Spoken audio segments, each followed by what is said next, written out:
Welcome friends, कैसे हैं आप लोग। आप घर खरीदना चाह रहे हैं तो उसमें आपको कौन कौन सी चीज़ें देखनी होगी, आइए चेक करते हैं। घर खरीदने से पहले सबसे पहले आप उसकी एंट्रेंस ज़रूर देखिए कि वो पॉजिटिव डायरेक्शन में है या नहीं है। यानी नॉर्थ में अगर आपको डायरेक्शन मिलती है बेस्ट है, क्योंकि ये अपॉर्चुनिटी देने वाली डायरेक्शन है। और अगर आपको ईस्ट डायरेक्शन मिलती है तो ये आपको ग्रोथ देने वाली डायरेक्शन है, तो इसको चेक कर लीजिए। अगर ये मिलती है तो फिर बेस्ट है आपको।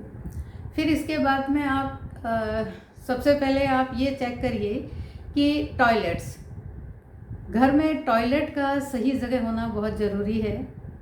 वो आइए चेक करते हैं। अगर टॉयलेट आपकी ईस्ट डायरेक्शन में आ रही है या नॉर्थ ईस्ट डायरेक्शन में आ रही है तो ये आपके माइंड को ब्लॉक करेगी। यानी आपको जो है बिल्कुल भी कोई आइडियाज़ नहीं आएगा और आपका जो माइंड है एक तरह से ब्लॉक होना स्टार्ट हो जाएगा।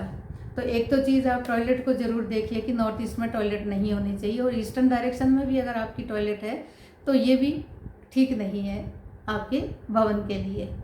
फिर उसके बाद में ये देखिए कि नॉर्थ ईस्ट में कहीं वहाँ आपका बेडरूम तो नहीं आ रहा है, यानी मास्टर बेडरूम अगर नॉर्थ ईस्ट में है तो ये आपको जो फैमिली वाली जो है एक्टिविटीज़ उसके अंदर बाधा पहुंचाएंगे।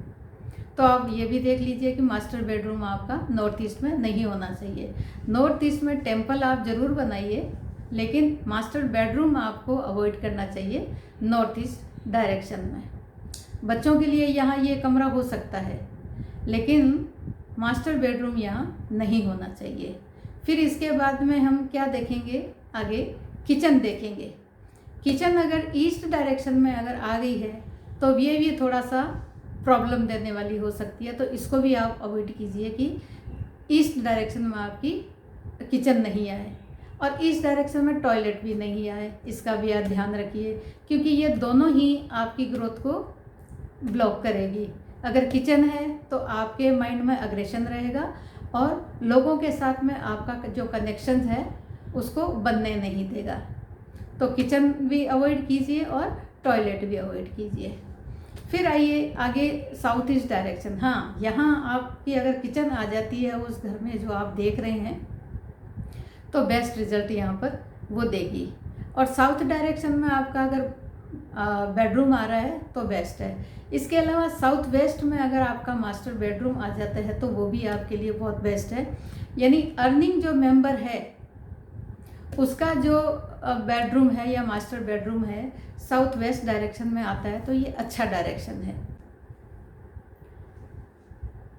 फिर आप अपने उस भवन में एक चीज़ का और ध्यान रखिए कि आपकी जो एंट्रेंस, जैसे नॉर्थ डायरेक्शन से आपने एंट्रेंस ली है उस भवन की, तो उसमें आप स्लोप का ध्यान रखिए कि नॉर्थ जो डायरेक्शन है वो हमेशा नीची होनी चाहिए। यानी स्लोप जो है आपके भवन का वो नॉर्थ डायरेक्शन की तरफ होना चाहिए। ईस्ट डायरेक्शन का भी अगर आपको एंट्रेंस मिल जाता है तो वो भी बेस्ट डायरेक्शन है आपके भवन के लिए। और साउथ वेस्ट डायरेक्शन, ये भी बैलेंस्ड होना बहुत ज़रूरी है। यहाँ आप अपना मास्टर बेडरूम बना सकते हैं, मास्टर बेडरूम जो भी आप बनाना चाहते हैं, या अगर आपके घर में बुज़ुर्ग लोग भी हैं तो उनका भी बेडरूम इस जगह बनाया जा सकता है। फिर इसके अलावा आप जो बेडरूम है अवॉइड कीजिए, यानी वेस्ट नॉर्थ वेस्ट का जो बेडरूम है उसको आप थोड़ा सा अवॉइड कीजिए, क्योंकि ये डिप्रेशन वाला डायरेक्शन है। एक डायरेक्शन और है साउथ साउथ वेस्ट डायरेक्शन, वहाँ पर भी आपका अगर बेडरूम आता है तो ये भी आपके लिए ठीक नहीं है, क्योंकि ये वेस्टेज ऑफ करने वाला डायरेक्शन है, तो यहाँ भी आपका बेडरूम नहीं आना चाहिए। तो इन चीज़ों का आप ध्यान रखिए। आप अगर नया जो भवन लेना चाहते हैं या नया फ्लैट लेना चाहते हैं तो इसके अंदर इन चीज़ों का आप ज़रूर ध्यान रखिए। So thank you friends. इसी प्रकार के और वीडियोस देखने के लिए आप इस चैनल को लाइक एंड सब्सक्राइब जरूर कीजिए। आप व्यू कर रहे हैं मुझे पता है, लेकिन रेड बटन दबाने में आपका कुछ भी नहीं लगेगा। आप उस रेड बटन को भी ज़रूर प्रेस कीजिए ताकि मुझे भी थोड़ा सा मोटिवेशन मिले, मैं और अच्छे बेहतर आपके लिए वीडियोज़ लेकर हूँ। So thank you friends.